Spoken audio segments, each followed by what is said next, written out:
À toutes et à tous, bienvenue pour ce tutoriel Answer No dédié aujourd'hui sur un versant commercial, bancaire, assurantiel, notamment sur le fait de faire prendre conscience à un client de la différence de couverture concurrence d'une assurance décès emprunteur. Vous savez que notamment sur le versant de financement, il y a un gros sujet à chaque fois sur le parti assurance décès emprunteur et on a des clients qui souvent sont en regard assez acéré sur le versant tarifaire, mais assez distancié sur le versant couverture. Et si on veut faire, on va dire, une négociation et valoriser la qualité de nos protections, bah, l'objectif c'est déjà de lui faire prendre conscience qu'il y a une différence de couverture au-delà d'une différence tarifaire. Donc, situation, vous avez un client qui réalise un financement et qui a une proposition concurrente. La partie d'assurance décès emprunteur est moins chère chez le concurrent et il s'oriente plus facilement vers lui. Pourquoi avoir cette démarche-là? Faire prendre conscience, faire prendre au client, faire comprendre au client qu'il ne sait pas comment sont positionnées les différentes garanties. Encore une fois, il connaîtra le tarif, il connaîtra même des fois l'adossement du tarif. Est-ce que c'est sur un capital restendu? Est-ce que c'est sur un capital permanent, etc., etc. Mais il aura du mal à le taux. Il aura généralement le taux. Il saura en règle générale que bien évidemment il y a une dimension de prise en charge en cas de décès et souvent la notion du pourcentage sur chacune des têtes, notamment s'il y a un achat avec deux personnes.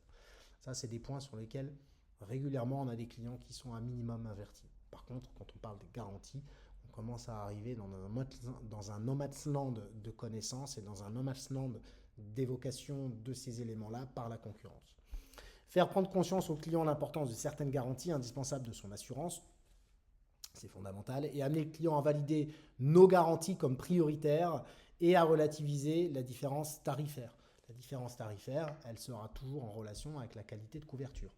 Donc l'enjeu, c'est d'éviter à chaque fois d'aller taper dans la rentabilité de l'assurance décès que l'on propose, qu'on soit banquier ou assureur, mais plutôt d'aller valoriser la qualité de prestations et des garanties associées.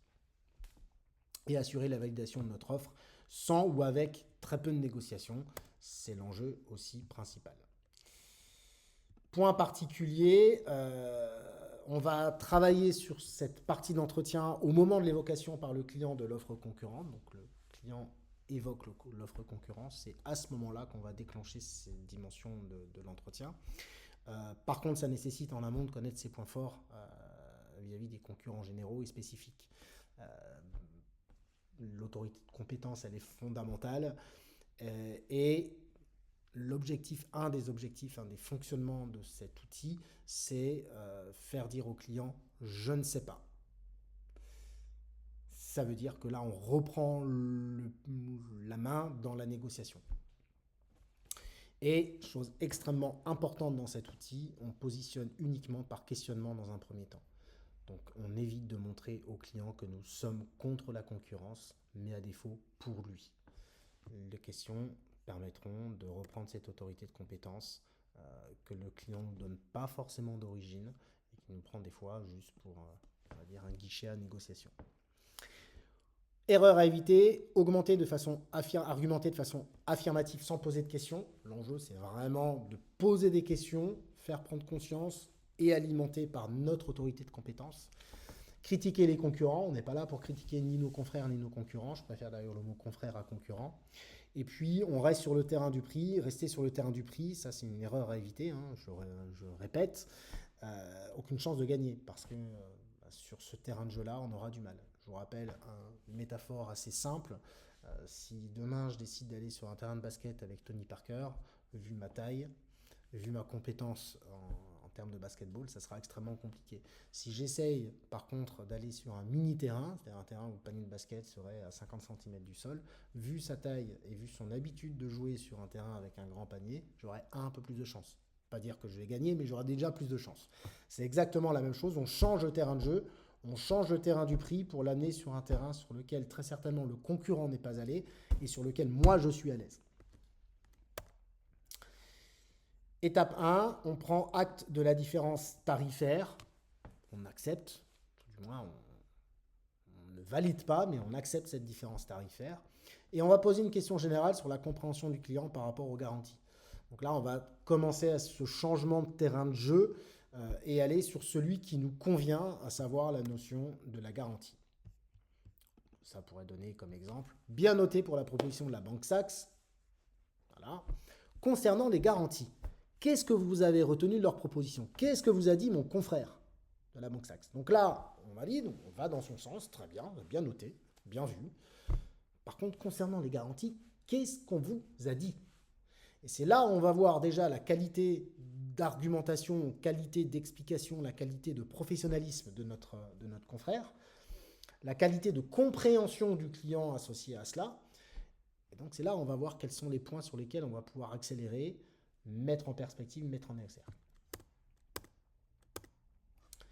Donc on laisse le client s'exprimer au maximum quand chaque fois on pose une question ouverte, c'est pour avoir des réponses ouvertes, même s'il y a des erreurs qui sont commises dans la communication du client, même s'il y a des hérésies, dans un premier temps on le laisse s'exprimer.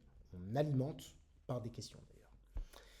Si le client donne une réponse même générique, valoriser et creuser jusqu'à ce qu'il dise « je ne sais pas ». Donc s'il commence par dire quelque chose et puis qu'on se rend compte que c'est très superficiel, on va continuer à creuser. On va continuer à creuser. Par exemple, il vous dit « ah bah oui, j'ai garanti prise en charge en taux d'incapacité de permanence à 66%. » Ok, très bien, très bien. Je vois que mon confrère vous a donné pas mal d'éléments. À quoi ça correspond 66%, monsieur? Et vous allez voir que là, quand on va aller creuser, quand on va s'arrêter, non pas au superficiel, mais qu'on va aller voir quels sont les réels niveaux de connaissances, on va se rendre compte qu'en 90% du temps, on a des clients qui sont peu avertis, à qui on a donné peu d'informations et sur lesquels on est souvent resté avec des éléments plutôt basiques. Et on va poser des questions sur les points spécifiques du contrat. Donc là, on va prendre bien évidemment notre contrat avec des points d'avantage particuliers que l'on va mettre en correspondance avec les points spécifiques particuliers du contrat concurrence. Et là, on reprend notre autorité de compétence. Donc là, en exemple, ça peut donner quelque chose comme, très bien, vous avez retenu un point important, à savoir la prise en charge du prêt à hauteur de 100% pour vous en cas de décès. Parfait. Qu'en est-il pour votre épouse? Donc là, c'est là où on va aller voir si déjà les niveaux de compréhension sur le taux de couverture par tête est vraiment établi dans la tête du client. En dehors du décès, qu'est-ce que mon confrère vous a dit concernant l'invalidité ou l'incapacité permanente? Donc là, on va aller creuser un petit peu. À partir de quel taux vous êtes pris en charge? Je l'évoquais juste avant. On va voir si le taux, il le connaît. Ça peut arriver. Que vous a dit mon confrère concernant votre incapacité à réaliser le même travail en cas d'accident ou de maladie? Imaginons que notre garantie permette de prendre en charge le prêt en cas d'incapacité à exercer le même métier, pas un métier, mais le même métier. Mécaniquement, on va aller chercher sur ce point spécifique qui peut avoir une vraie plus-value. Que vous a dit mon confrère concernant les exclusions? Là, on peut préciser, parce que ça peut être un peu... Alors, soit on peut laisser, c'est-à-dire les exclusions. Les exclusions, je pense notamment aux maladies de dos, ou tout ce qui est relatif à la dépression. Parce que, encore une fois, les différences peuvent aussi s'établir sur les exclusions. Connaissant mes propres exclusions, ou l'absence d'exclusion dans mes contrats, connaissant la dimension des points spécifiques de mon contrat, je vais pouvoir, au lieu de lui expliquer de manière directive et affirmative, je vais le mettre sur le chemin pour lui faire prendre conscience et lui donner un intérêt à mes futurs arguments. On peut avoir comme réaction du client, la première question, comment ça se passe, etc. Le client va dire « je ne sais pas ». Là, on va poser une question fermée. Encore une fois, on va utiliser le principe de cohérence. On va lui dire « est-ce que pour vous c'est important de ?» On y reviendra. On va donner une explication factuelle. On ne rentre pas dans les termes techniques, on reste juste dans quelque chose de concret, de facilitant. À partir de cette explication, on va réaliser une dramatisation. On l'a déjà évoqué dans les tutoriels, notamment liés à la prise de conscience pour des risques partout pro pour la prévoyance. On est exactement dans la même schématique. On va dramatiser pour donner une perspective de compréhension des conséquences de la situation et des conséquences. Si on dramatise, je rappelle, et je vous laisserai sinon regarder les tutos spécifiques et les fiches spécifiques à la prise de conscience, on utilise systématiquement le passé pour mettre en place la situation sur des éléments concrets concernant la personne, et on utilise le présent pour dire qu'est-ce que tu vas faire. En gros, il s'est passé ça hier, aujourd'hui, comment tu fais pour ton prêt en fonction de ta situation financière, de trésorerie, d'épargne actuelle. Et on va poser la question au client à la fin de cette explication.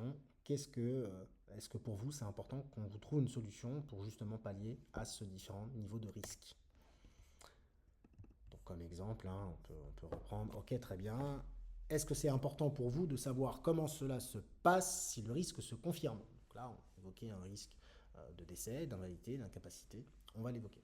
Très bien. Et là, on va reprendre une explication factuelle, concrète, simple, mais qui va marquer notre autorité de compétence. Le taux d'incapacité permanente à partir duquel vous êtes pris en charge est de 66%. Pour illustrer, cela veut dire que vous êtes dans un état où vous ne pouvez plus travailler. Là, votre prêt sera pris en charge tant par moi que par mes confrères. Donc là, je n'ai pas de différence. Mon confrère le prendra bien et moi également.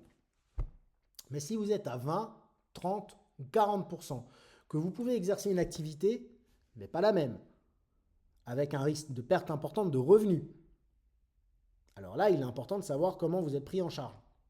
Oui, parce que là, on est dans cette dimension on n'est pas dans le standard décès. Oui, c'est pris en charge.